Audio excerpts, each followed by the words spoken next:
आज हम समझेंगे व्यापारिक संगठन एवं पत्र व्यवहार, जिसमें कक्षा 12 यूपी बोर्ड में जो 70% सिलेबस 2021 की होने वाली परीक्षा के लिए रखा गया है, आखिर वह सिलेबस क्या है। तो आइए उसको स्टेप बाय स्टेप समझते हैं, रिटन भी समझेंगे और किताब से मिलान करके भी उसको समझेंगे। जैसे कि आप स्क्रीन पर देख रहे हैं, इस वक्त हमने, क्योंकि बच्चों की बहुत ज़्यादा रिक्वायरमेंट रही है कि आखिर वह बिजनेस में यूपी बोर्ड का आखिर सिलेबस क्या है जो हमारी परीक्षा में आएगा। वैसे यूपी बोर्ड ने 70% का जो सिलेबस दिखाया है उसे 7 यूनिट में बांट दिया गया है, लेकिन बच्चों में बहुत ज़्यादा कन्फ्यूजन है। आखिर वह 7 यूनिट है तो छोटा सा ही, क्या इतना ही पढ़ना पड़ेगा, क्या इससे कहीं ज़्यादा तो नहीं पढ़ना पड़ेगा, आखिर यह समस्या क्या है। आइए समझते हैं स्टेप बाय स्टेप आखिर हमारे 70% के पाठ्यक्रम में किन पॉइंट्स को शामिल किया गया है। जिस प्रकार आप स्क्रीन पर देख रहे हैं, यहाँ लिखा हुआ है 70% वह भाग जो 2021 की परीक्षा के लिए रखा गया है यूपी बोर्ड। यह क्यों रखा गया है ये तो आपको पता ही, कोरोना का टाइम चल रहा है, इसलिए इस प्रकार के फैसले उत्तर प्रदेश सरकार माध्यमिक शिक्षा परिषद उत्तर प्रदेश के द्वारा लिया गया है। जब यूपी बोर्ड ने इस पर फैसला लिया तो बच्चों में बहुत कम पढ़ना पड़े, 30% हटाकर पढ़ना पड़े, क्योंकि क्लासेज जो हैं, कक्षाएं चल नहीं पा रही हैं, बच्चों को ज़्यादातर खुद ही तैयारी करने पड़ सकती है। इसलिए जो इस सिलेबस में रखा गया है, सबसे पहला यूनिट आप देखेंगे स्क्रीन पर, यहाँ लिखा है देसी व्यापार। इसका मतलब है देसी व्यापार का अर्थ तो हमें जानना ही है। इसके अंदर बीजक भी आता है, विक्रय विवरण भी आता है, देसी व्यापार की कठिनाइयाँ भी आती हैं, उद्देश्य, विशेषताएं, लाभ। इसका मतलब है देसी व्यापार से संबंधित जितने भी प्रश्न खड़े होते हैं वे तमाम प्रश्न आपको याद करने होंगे जिनका संबंध देसी व्यापार से होगा। अब हम बात करेंगे यूनिट सेकंड की। अगर हम यूनिट सेकंड की बात करें तो उसमें लिखा है विदेशी व्यापार। विदेशी व्यापार का अर्थ, लाभ, उद्देश्य, विशेषताएं, ये सबसे पहले होंगी। इसके बाद इसी श्रृंखला में ही आयात व्यापार, जिसकी कार्यविधि, इसमें ही आयात व्यापार जब हम पढ़ेंगे तो इसकी कार्यविधि के समय आपको कम से कम 14-15 पॉइंट्स याद करने पड़ेंगे, जिसकी वजह से आयात व्यापार संपन्न होगा। इसके बाद निर्यात व्यापार भी इसी श्रृंखला का एक पार्ट है, विदेशी व्यापार का ही हिस्सा है। उसकी कार्यविधि अगर हम पढ़ेंगे तो उसमें भी ऐसे ही पॉइंट्स बहुत सारे मिलेंगे। विदेशी व्यापार में क्रय विक्रय की शर्तें क्या है, इसका प्रश्न जो लिखा है यहाँ पर, यह भी विदेशी व्यापार से ही संबंधित है। इसमें विदेशी बीजक भी शामिल हो सकता है, लेकिन खुलकर नहीं कहा गया है। तो हम विदेशी बीजक जो है विदेशी व्यापार से ही संबंधित है, इसलिए विदेशी बीजक के प्रश्न को भी आप यहाँ पर याद जरूर कर लेंगे। इसके बाद आता है व्यवसाय प्रबंध। तो व्यवसाय प्रबंध में प्रबंध का अर्थ, व्यवसाय प्रबंध का अर्थ, व्यवसाय प्रबंध की परिभाषा, प्रकृति, कार्य क्षेत्र, यह इसके अंदर शामिल है। और प्रबंध का महत्व क्या है, प्रबंधक कौन होता है, प्रबंधक का कार्य क्या है, और प्रबंधक के महत्व भी महत्वपूर्ण है। यहाँ पर प्रबंधक के लक्षण, विशेषताएं भी शामिल हैं। तो यहाँ पर हम इसको भी लिखेंगे क्योंकि इनका संबंध भी प्रबंध से ही है, इसलिए इसको भी इनकार नहीं किया जा सकता है। तो इतनी जो प्रश्न यहाँ पर बने हैं वह व्यवसाय प्रबंध से जुड़े हुए हैं, इसलिए ये तमाम प्रश्नों को अगर हम आपको स्क्रीन पर दिखाना चाहें किताब से तो वह भी हम दिखाएंगे। पहले हम आपको सिलेबस बता देते हैं, फिर मैं आपको इन सभी पॉइंट्स को बुक में दिखाऊंगा। तो यहाँ पर देखेंगे व्यापारिक पत्र यूनिट 4 में जब व्यापारिक पत्र की बात होती है तो व्यापारिक पत्र का मतलब क्या होता है, इसका अर्थ क्या होता है, इसका कार्य, महत्व तथा गुण। व्यापारिक पत्र के मुख्य अंग कौन से हैं? विभिन्न रूप, पूछताछ, निरख व आदेश संबंधी पत्र आपको याद करना होगा। आदेश संबंधी पत्र, शिकायती पत्र, संदर्भ पत्र, तगादे के पत्र, परिपत्र या गस्ती पत्र, परिचय तथा साख पत्र, यह इतने सारे पत्र व्यापारिक पत्र के भाग हैं। अगर व्यापारिक पत्र वहाँ लिखा है तो इसका मतलब ये हुआ कि इतने सारे पत्रों को आपको याद करना पड़ेगा। इसके बाद यूनिट 4 में है शासकीय पत्र। शासकीय पत्र का मतलब क्या होता है, उसका महत्व क्या होता है, उसके लक्षण क्या है, प्रकार क्या है, सरकारी पत्रों के अंग व प्रारूप आखिर क्या है। इससे जितने भी क्वेश्चन सरकारी पत्र यानी शासकीय पत्रों से संबंधित होंगे उन सभी प्रश्नों को आपको याद करना पड़ेगा। इसके बाद है यूनिट 6 में नियुक्ति हेतु प्रार्थना पत्र। इसके अंदर साक्षात्कार से संबंधित जो प्रश्न होंगे वे, नियुक्ति पत्र, नौकरी के लिए प्रार्थना पत्र, इन सबको शामिल किया गया है। इसके बाद है यूनिट 7 और ये लास्ट है। इसमें है पूंजी बाजार का कार्य। पूंजी बाजार मतलब क्या होता है, उसका अर्थ क्या होता है, उसकी विशेषताएं क्या होती हैं। पूंजी बाजार का अर्थ है, हमने कार्य भी बताया तो कार्य भी आता है, अभी मैं आपको दिखाऊंगा। वे तमाम चीज़ें इसके अंदर आती हैं। उसकी शब्दावली क्या होती है, संगठन क्या, समस्या क्या है, नियंत्रण कैसे किया जाता है, स्कंध बाजार, उसकी समस्याएं और निवारण किस प्रकार से होगा। निवारण यानी कि नियंत्रण से मतलब है। अब आइए इसको किताब में देखते हैं स्टेप बाय स्टेप, आखिर इसको किस तरह से आपको पढ़ना होगा। सबसे पहला प्रश्न है यहाँ पर देशी व्यापार। देशी व्यापार से मतलब होता है कि देशी व्यापार से संबंधित तमाम चीज़ों को आपको याद करना पड़ेगा, क्योंकि यूनिट 2 में ये पहले नहीं था, देशी व्यापार यूनिट 1 में था, लेकिन अब इसको यूनिट 2 में शामिल किया गया है।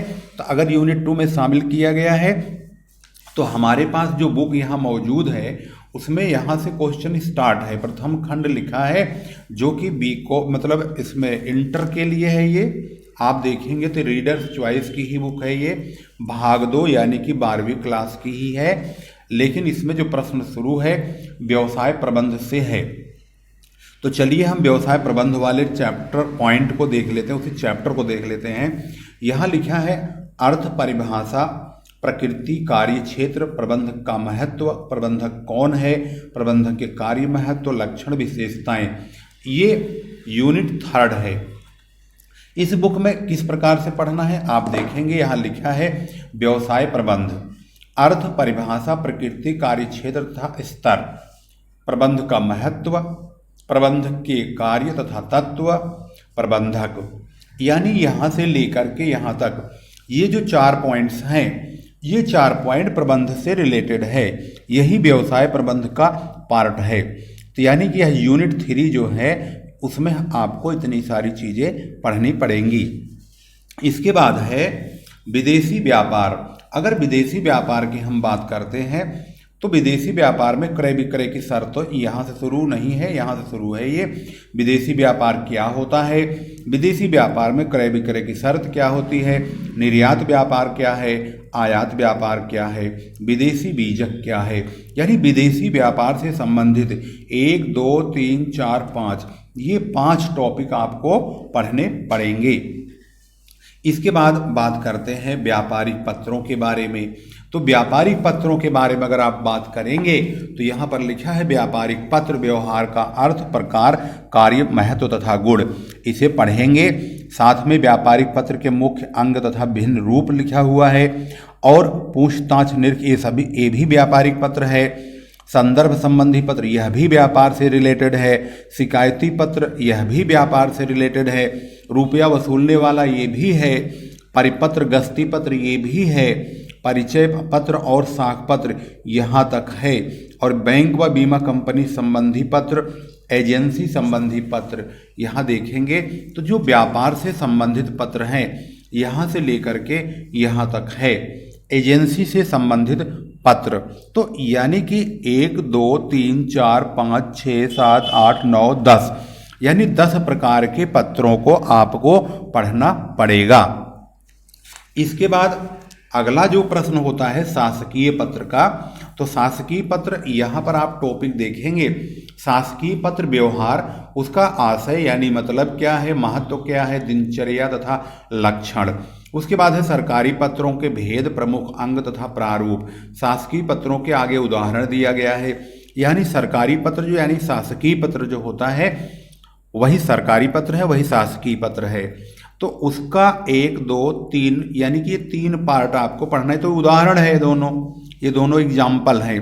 तो यानी यह भी इसी का ही हिस्सा है। इसमें बताया गया है कि कैसे पत्रों को लिखा जाता है और पत्र लिख लिख करके दिखाए भी गए हैं।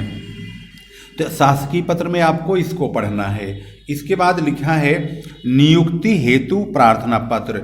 अब नियुक्ति का पत्र आप देखेंगे तो यहाँ पर है नियुक्ति हेतु समाचार पत्रों में विज्ञापन, नौकरी के लिए प्रार्थना पत्र देना, साक्षात्कार तथा नियुक्ति पत्र देना, समाचार पत्रों में प्रकाशनार्थ व विज्ञप्ति तथा प्रतिवेदन, व्यक्तिक पत्र व्यवहार, अनुगमन पत्र। ये जो अनुगमन पत्र है, व्यक्तिक पत्र व्यवहार है, ये नहीं है, सिर्फ इतना ही है, यही नियुक्ति वाले पत्र बोला गया है। तो ये वाला 32 नंबर जो पार्ट है ये आप याद करेंगे। इसके बाद है पूंजी बाजार। पूंजी बाजार में आप आइए, पूंजी बाजार का टॉपिक यहाँ पर लिखा हुआ है। पूंजी बाजार का अर्थ क्या है, संगठन तथा पूंजी बाजार क्या है। ये पूंजी बाजार इस किताब में बहुत छोटा दिया हुआ है। मेरे पास एक बुक और रखी हुई है, तो जो पूंजी बाजार की देखेंगे आप, यहाँ पर लिखा हुआ है पूंजी बाजार अर्थ, संगठन, समस्याएं, नियंत्रण, यह चीज इसमें है। अब इसके अंदर के जो मसाला आपको देखने को मिलेगा वह कुछ इस तरह से मिलेगा पूंजी बाजार से रिलेटेड। आप देखेंगे तो ये सब पूंजी बाजार के प्रश्नोत्तर लिखे गए हैं और यहाँ पर स्कंद विपणि की विशेषताएं हैं।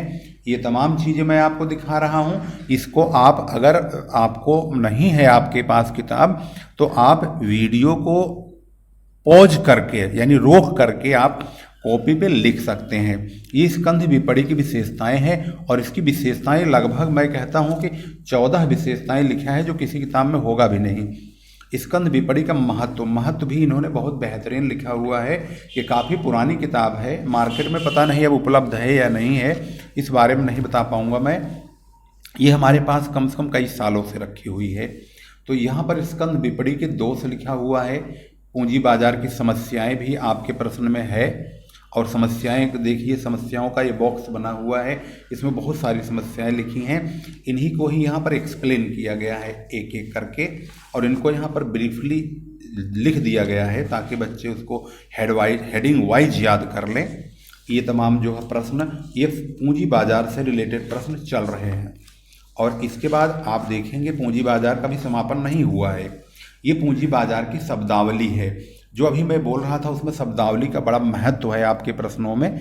तो पूंजी बाजार, मुद्रा बाजार, विदेशी विनिमय बाजार तथा अंश बाजार से संबंधित प्रश्न, तो इसी में ही आप देखेंगे सटोरिया, सट्टा, ये तमाम चीज़ें इसके अंदर पूंजी बाजार में ही आती हैं। और पूंजी बाजार की जो शब्दावलियां हैं उसी शब्दावलियों का ये हिस्सा होता है, जिसमें होता है तेजड़िया क्या है, तेजड़िया तेजी वाला, पोते वाला इसको बोलते हैं। फिर आगे है पक्का तेजड़िया, फीका या निराश तेजड़िया, थका हुआ दूध, ये सब शब्दावली हैं जो कि पूंजी बाजार की शब्दावलियां हैं। और इसमें आप देखेंगे तो ये तमाम चीज़ें जो पूंजी बाजार की शब्दावलियां हैं यह पूंजी बाजार में इस्तेमाल की जाती हैं। यहाँ पर देखेंगे पूंजी बाजार की शब्दावली वही बड़े स्तर पर बताया गया, समझाया गया है। तेजड़िया, मंदड़िया, ख्याली, चंचल, परिकल्पक लिखा हुआ है। इसी प्रकार से आप देखेंगे तमाम जो पूंजी बाजार की शब्दावली है जो पूंजी बाजार में इस्तेमाल होती है वो तमाम चीज़ें हैं। और इसमें बैंक दर, सुलभ मुद्रा, ये तमाम चीज़ें आपकी पूंजी बाजार की शब्दावली का हिस्सा है। तो यहाँ तक है। और ये किस राइटर की बुक है मैं आपको दिखाता हूँ। ये किस राइटर की बुक है, इसका फ्रंट जो है आप देखेंगे काफ़ी पुरानी हो गई है। ये है डॉक्टर एस के गुप्ता की बुक, जो मैं अभी इससे पहले वाली दिखा रहा था, जो हमारे पास दूसरी बुक है काफ़ी पुरानी, ये वाली, ये तो रीडर्स चॉइस की है, ये तो आपको मार्केट में मिल जाएगी। एस के गुप्ता की भी मिल जाएगी, अगर आप मार्केट में खोजेंगे तो ज़रूर मिलेगी। तो मुझे उम्मीद है कि आप इस सिलेबस से संतुष्ट हो गए होंगे और क्या आपको पढ़ना है अब आप यह भी जान गए होंगे। वीडियो अच्छा लगा हो तो लाइक ज़रूर करें, शेयर भी कर दें, ताकि इस सिलेबस के बारे में और बच्चों को जानकारी मिल जाए। हमारे पास इन दोनों किताबों में इस देसी व्यापार के बारे में टॉपिक नहीं लिखा हुआ है, ये 12वीं क्लास में नहीं है बल्कि अभी 11वीं में डाला गया, लेकिन अब की बार इसको 12वीं क्लास के 70% में देसी व्यापार को डाल दिया गया है। तो देसी व्यापार के बारे में इतनी सारी चीज़ें आपको याद करना होगा, बीजक वगैरह बनाना होगा। हालांकि मैंने बीजक और विक्रय विवरण का वीडियो बनाया हुआ है, अगर आप प्लेलिस्ट में उसको खोजेंगे तो ज़रूर मिलेगा, नहीं तो मैं वैसे उसके बीजक यहीं से मैं शुरू करूँगा, देसी व्यापार से ही सबसे पहले बीजक बनाना शुरू करूंगा, विक्रय विवरण बताऊंगा, देसी व्यापार की कठिनाइयां, दोष और विशेषताएं, लाभ बताऊंगा। इसकी वीडियो जल्द ही अपलोड होगी। इसी प्रकार की वीडियोज को पाने के लिए जिसका संबंध अकाउंट से है, कॉमर्स से है, मैनेजमेंट से है, टैक्स से है, कॉस्ट अकाउंटिंग से, फाइनेंस से है, उस प्रकार की तमाम वीडियोज की अपडेट आपको कंटिन्यू मिलती रहेगी। इसके लिए आपको कुछ नहीं करना है, सिर्फ इस चैनल को सब्सक्राइब करना है और लेटेस्ट अपडेट्स आपके स्क्रीन पर तुरंत मिलेगा।